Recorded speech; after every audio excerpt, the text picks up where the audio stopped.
finally get done picking up my jaw off the floor, and I run out of memory, so start again. So I'm a little bit tired. It's like 1 in the morning.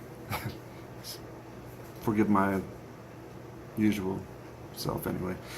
Alright, so I was going to talk about Bolton a little bit more, or a lot of bit more in depth here, because this is really, that's what I meant by picking my jaw up off the floor. This guy, really, really evil guy. I mean, all of the stuff that I'm about to tell you I got from Wikipedia. A lot of it I already knew, but I wanted to go back and get reference to it. And I found a lot of stuff I didn't know about, and I was like, wow.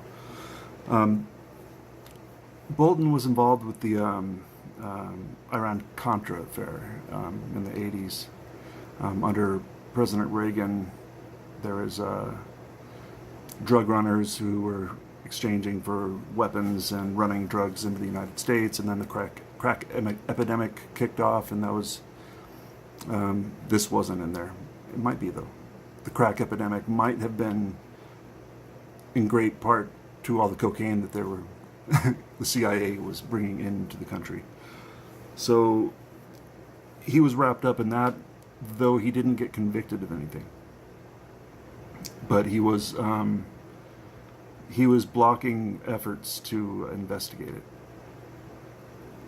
So they convicted like 17 people of it, of different offenses from in the Contra affair.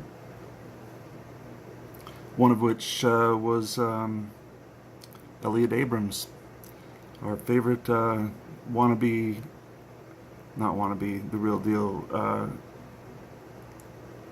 henchman, I don't know, piece of shit. He ran death squads in Guatemala and was convicted of it, and he got pardoned by Trump, I think. He got pardoned, and he also was convicted in the Iran-Contra thing, and he was pardoned by George W. Bush, I believe. Either that or Clinton, I'm not sure.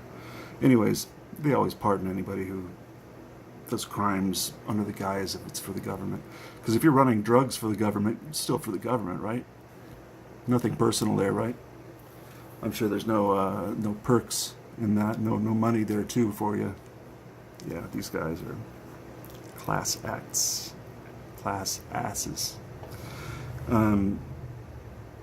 So yeah, so Bolton got started in the 70s. Well, I want to say 60s, when he was, just out of school, and during the Vietnam War, he didn't go into he avoided the draft by signing up for the National Guard. So he served a couple years in National Guard so that he wouldn't have to worry about getting drafted, which it is what it is, except for the fact that right now he commands the largest military that the world has ever seen, and he's never seen war because he didn't want to risk his own well-being. He's a frail man, but he carries a big stick. That would be the U.S. military. Right now, he is the National Security Advisor for the United States of America, which is the largest army that the world has ever seen. And he is everywhere he's ever been since the 80s, even back into the 70s. He's pushed for war in every single circumstance. Not just pushed for it, lied to get us into it. Iraq being absolutely no exception. He lied about the yellow cake uranium from Niger. Said he's the one who kind of slipped that into the speech that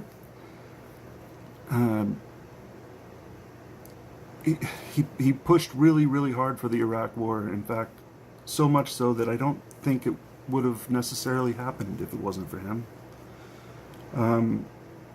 So in my mind, he's got a good million people's blood on his hands, but that's not even, I mean, it's a big deal, but it's not the whole story.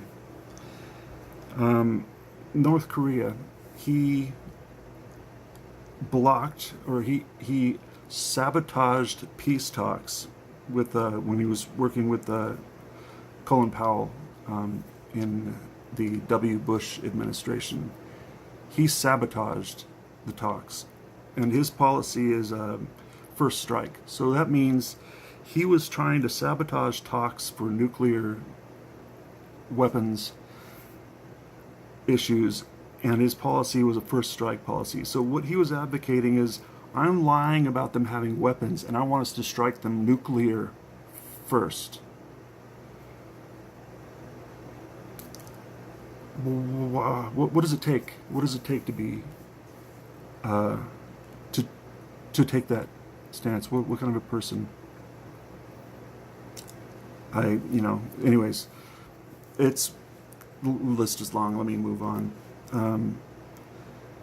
He was also in 2001, 2002, I'm tired, sorry. Brazilian Prime Minister he had just been reelected for four more year term. Unanimous, was well liked. Colin Powell had just told him what a great leader he was. And so Bolton went there and told him he had to resign within 24 hours. And he said, quote, "I know where your kids are." And forced him to resign within 24 hours. And he did. The reason he did that was because he was part of an arms control group. So he stood in the way of us invading Iraq. So that was one of the many things that Bolton did to make sure that we invaded Iraq. And see,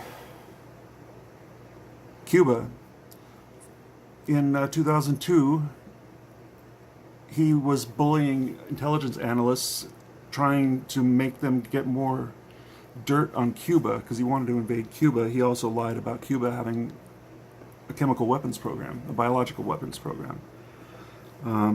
Fortunately, that didn't turn into war in 2002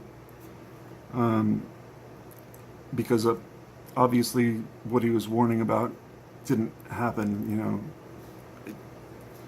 I don't think Cuba has a problem with us, especially if we don't have a problem with them.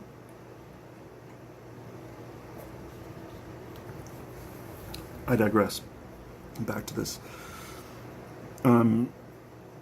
He's tightly allied with Sheldon Adelson, who's a casino mogul and huge Israel person. Owns casinos in Israel too, I believe. Might have heard that name because Donald Trump's biggest supporter or donation was $5 million from Sheldon Adelson. By far the largest donation to his campaign.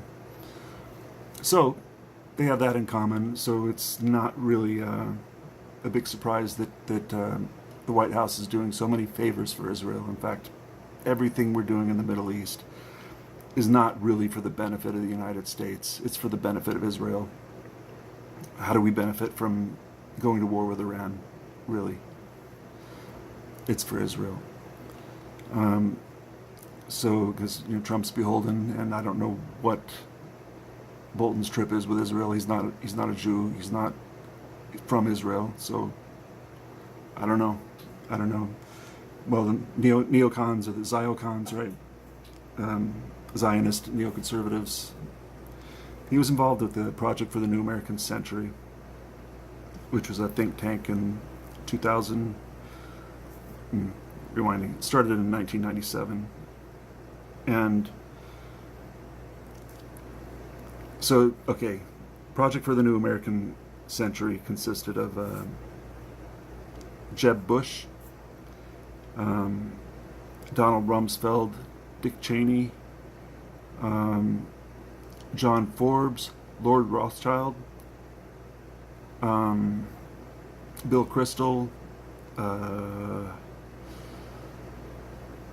Scooter Libby, Paul Wolfowitz, and Elliot Abrams, to name a few. There's 25 of them, but the Bush administration, W. Bush, was full of them. And here's why. In 1999, or I should say in 2000, George W. Bush ran for office against Al Gore, and it came down to Florida, and that was it wasn't a coincidence, please, that Jeb Bush happened to be the governor of Florida, and it came down to Florida, and guess who was in charge of the recount for the state of Florida? Well, that would be John Bolton. Yeah, so John Bolton was in charge of the recount, which later turned up to be not so much in the favor of George W. Bush, but it was too late because Gore had conceded the election. And considering the techniques, if you want to call them that, of John Bolton, I have a feeling that Gore was under a bit of a pressure to concede quick before they recounted, considering he might know where your kids are. So that happened. There was a document that the Project for the New American Century published called Rebuilding America's Defenses. And in that document, it states that they need to build a huge military presence in order to be able to do multiple large-scale wars simultaneously in the world. So, but the only way they could get the funding from the public to do that is, and I quote, they needed a new Pearl Harbor to secure that funding. They wrote this document and put it out 1 year to the month before 9/11. And considering the cast of characters, because I didn't get into that, well, of course, George W. Bush was in office. Then you got Rumsfeld, Cheney, Wolfowitz, Libby. All of them got put into positions of power. None of them were, in higher up positions until right then. And they all got just flooded the administration. So then they're all in key positions, and 9/11 happens. And the 9/11 is a resounding success for the perpetrators. And it just happens to be really convenient for what they had laid out, what their plans were, what they wanted to do was to take out, and I'm going to quote, what's his name? I'll say 7 countries in 5 years is what a general in the White House said to that they had made the decision to invade 7 countries in the Middle East in 5 years. They had already made their choice to go to war with Iraq within 2 weeks, within 9 days. This is when this general that I'm trying to remember his name right now. I'll think of it. But he was told this in the White House 9 days after 9/11, that they made the decision to invade Iraq and take out 7 countries in 5 years. And it included Sudan, it included Somalia, Iran, Iraq, Libya, Syria. I'm missing one, but Iran was the last one on the list. So, it's 20 years ago. This is in 2001. It's in 18. So,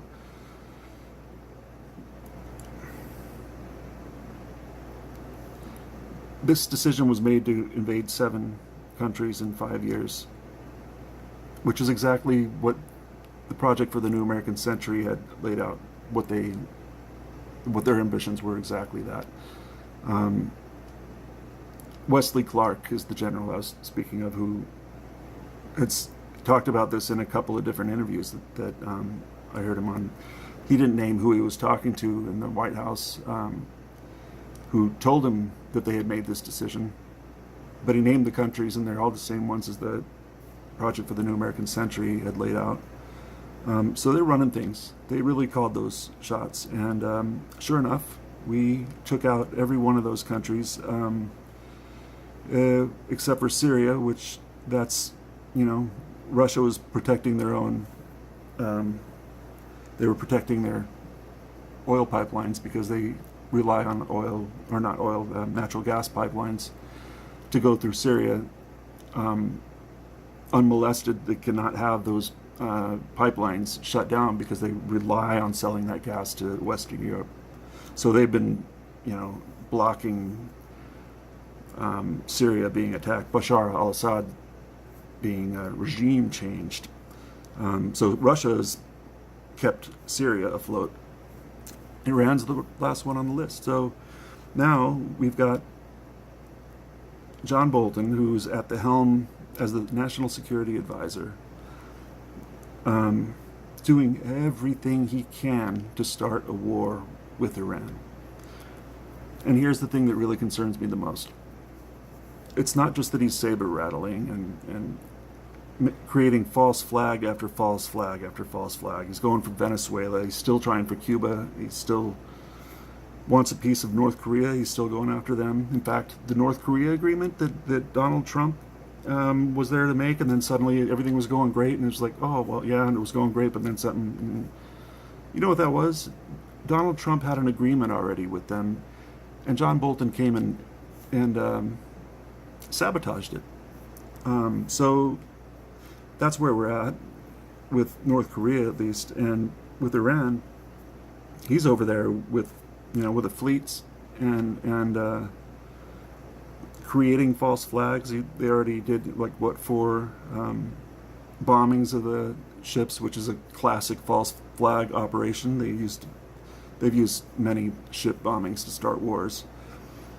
But it didn't work because it's really obvious. Because he just got done trying to do this in Venezuela, trying to do the coup d'etat in Venezuela, which was a fail after a fail after a fail because he's a bumbling idiot.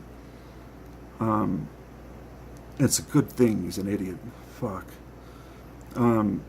But he's trying so hard, and right now, I mean, as I make this video, just today, they were meeting in Saudi Arabia. They were having 3 different summits, and Russia was being the intermediary for these summits because Saudis want to attack Iran outright. They're like, okay, we're done with this. They're bombing our ships, and that's what it looks like has been a false flag, which would be. I'd be surprised if it wasn't. It might not be. Who knows? But come on, right now we get over there and suddenly they're bombing us when we're ready to attack them, and because that's what a country like Iran would do right when we're threatening to destroy them. They'll provoke us that much more militarily so that we have every reason to go do it. That's what they're going to do, right? That makes sense. Saudi Arabia's had also a couple oil pumping pipeline pump stations bombed with drones, which is the other thing that they're blaming on Iran, obviously, by default. And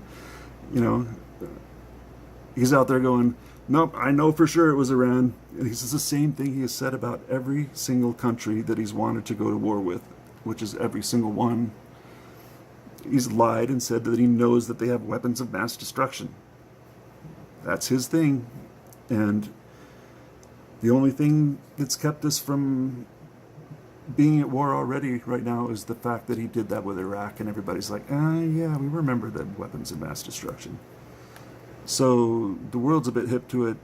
Even the American people, as kind of dense as we tend to be with that stuff, we're kind of like, yeah, we know this game. Although I'd have to say that the Venezuela thing, a lot of the media, man, they got a lock on the media. They're really good with the media. The propaganda is unreal. people I know really well were convinced that we need to go save Venezuela. We need to go invade Venezuela and save the people.